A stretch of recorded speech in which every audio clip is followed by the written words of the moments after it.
Here's a segment from a recent Gun Talk radio episode. You can listen to all the Gun Talk radio podcasts however you tune in, or check out guntalk.com for more. Hey, welcome back to Gun Talk. Of course, a lot of you have heard the news. Some major U.S. ammo companies have been sold to a concern in the Czech Republic. What's that mean for us? Are we still going to get ammo? I mean, where are we going with this whole thing? Well, who better to tell us what's actually going on than Jason Vanderbrink? He is the CEO of Vista Outdoor Sporting Products, and we're talking about Federal, CCI, Remington Ammo, Spear, and Heavy Shot. Jason, I know that we've caught you in your car or truck, and you're on your way to a deer hunt, right? Yes, sir. Well, good luck with that. So, all right, fill us in. We got all these great ammo companies, and everybody is concerned. What's this going to mean? You know, are they going to be able to shut off our ammo? Where are we with this? Yeah. So, hey, thanks for the question, Tom, and appreciate the inquiries. So, as far as ammo, obviously, we get into a definitive agreement to sell our company to CSG, which is Czechoslovak Group out of Prague, private company. So it means as far as ammunition availability for all of our customers, there is absolutely no change for us. We continue to run our factories as much as we possibly can, and that will always be what we are. We're going to maintain our headquarters in Anoka, Minnesota, and we'll continue with our 4 run factories, and look to expand our workforce in America is what we're going to do. Because you've got, I saw maybe as many as 4,000 employees. That's a lot of American employees. Yeah, that's what we have today, and I think with the investment CSG is going to make, and getting us into some hopefully some adjacent markets is our goal is to continue to grow our workforce in America, and I know we have the right company to take us there and give us the resources we may need. Well, that all sounds really good. I mean, and you've heard probably a whole lot more than I have, the concerns. People say, well, are they going to switch over to just supplying military, or are we going to cut back on what we have here? I mean, what's the conversation? What's the history of this company? The history is, it's a relatively new company, but they're in the aerospace and defense and automobile industry. So, prior to Vista, we were owned by a company called Alliant Tech Systems, ATK, and CSG is really ATK, very much similar to ATK. So really cool markets.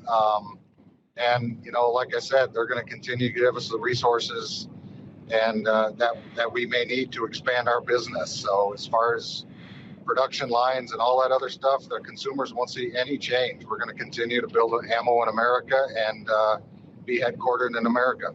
Okay, good deal. Now, last time you were on, which is probably, 6 weeks ago, 8 weeks ago, we were talking about the price of ammo. You're going into all the different things that go into that. And sure enough, like in the 6 or 8 weeks since then, ammo prices have gone up. Of course, I'm looking at it going, people, have you seen the news? There's a war going on, actually more than one going on, right? We don't get into conversations on pricing, but, the market prices the ammo where our customers want to price the ammo at. And, as manufacturing costs, much like everything in the last, 3 or 4 years, inflation has hit us as well. So input costs continue to rise. So,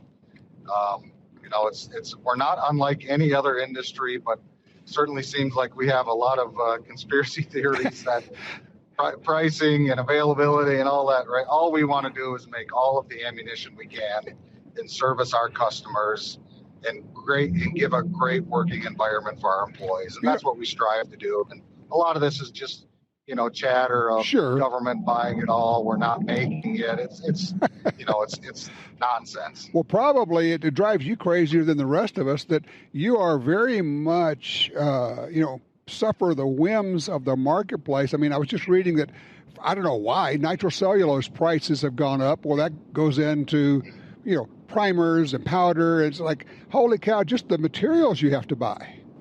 There's some stuff we own, and then there's some stuff like every other company. You go to buy it from your wonderful suppliers like we do, and obviously with all of the conflicts in the world right now, there's just some raw materials that continue to give price increases, and we have to absorb those price increases. It's, I think at the end of the day, Tom, we're not unlike any other business. Right.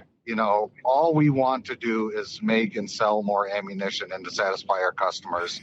The goal when you go to the work every day is to sell ammo and send it out the door. It's not to hold on to it or not make ammo. That just doesn't make any sense at all. We want to make as much ammo as we can, and more importantly, we want to ship as much ammo as we can. So it does no one any good not to ship as much ammo and make as you possibly can without sacrificing quality. We'll never ever sacrifice quality to get more output. Okay, important question for you. What rifle are you using? What caliber are you going to be hunting with on this hunt? I'm a 7 Rem Mag fan. I've been a 7 Rem Mag fan my whole life. Wow. So 7 Rem Mag with terminal ascent, and that bullet has just done so well for us. It performs at all velocities, at all distances. So kind of old school in that sense, but since we own Remington, we also should shoot a Remington caliber. So in 7 Rem Mag is just hard to beat. Well, you say old school, but yeah, 7 Mag is old school. But you're shooting a modern high BC controlled expansion bullet, so you're kind of combining the best of all worlds here. I agree. I think ballistically, the 7mm is just hard to beat. That case design, the propellant it uses, and then when you marry that with what we think is the best bullet made, period. It's a pretty deadly performance and very accurate. And, more importantly, ballistic coefficient is a number, but we also look at performance when it hits the game. Mm-hmm. And, penetration opens up at all distances, releases the energy inside the animal. On-game performance is as important as ballistic coefficient. And I think terminal ascent gives you the best of both worlds. It really is a balancing act on all of this, isn't it? Yes. In what we looked at, Federal Premium has a history of, penetration in the game. If you hit a shoulder on an animal, whether it be a whitetail or a moose, you want that bullet to penetrate inside the cavity to cause damage, give it a humane kill as the animal deserves. And sometimes on ballistic coefficient, great on paper, but if you hit a bone or something, we think penetration plays as important as a role as a ballistic coefficient. I would agree with you. Well, look, good luck on the hunt, Jason. I appreciate you straightening us out on this and kind of giving everybody a little bit of a sigh of relief. Yes, thanks, Tom, and appreciate all that you do for our industry, okay? Well, we appreciate it. Drive safely and have a good hunt.